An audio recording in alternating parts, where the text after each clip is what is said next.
So often, we want to ignore history. We want to act as though it didn't happen.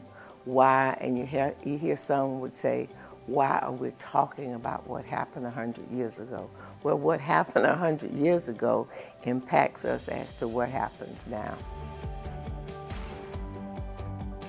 One of the lessons I absorbed at where the Orlando Police Station is located was Holden Street School. And I can remember Mrs. Brown indicating to us constantly that we had to be prepared to compete in a white man's world, and that was the vision that was inculcated in us as African American students. So we had no formal course in Black history, but that was a part of the lessons that I learned on a daily basis. I'm a student of history, and Black history is involved in all that history. And because I'm not from here, I pay attention very closely so I can learn more about it and see the culture, see where it's navigated from, and see how we can push it up.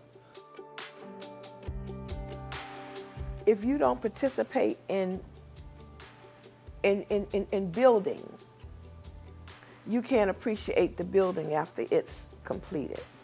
And that's what we had. We had a lot of people who didn't participate in the civil rights.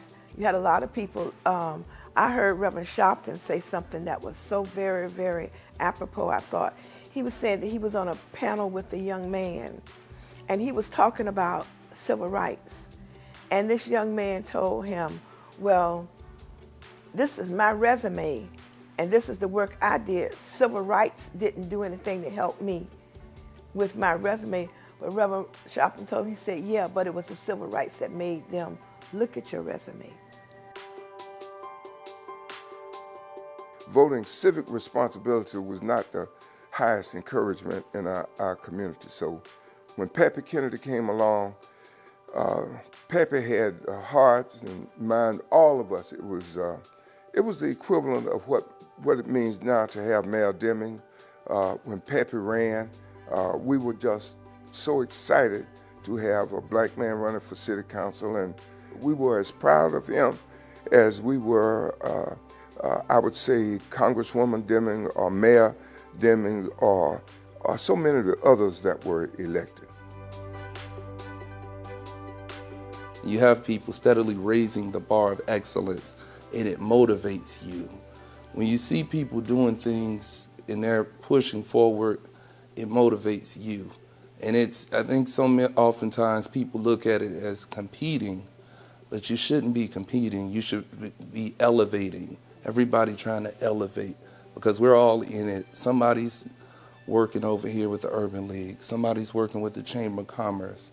Somebody's doing some great work with the city of Orlando. Somebody's doing some great work with Orange County or Seminole County. We're all bringing each other up. So we're pushing each other forward. You know, there was at one time that African Americans and Europeans could not go to school together.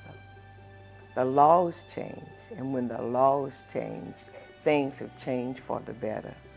And there are things that will come up because you have a voice. You need to make your voice known, because there will be others that come behind you that what you do will be impacted upon it.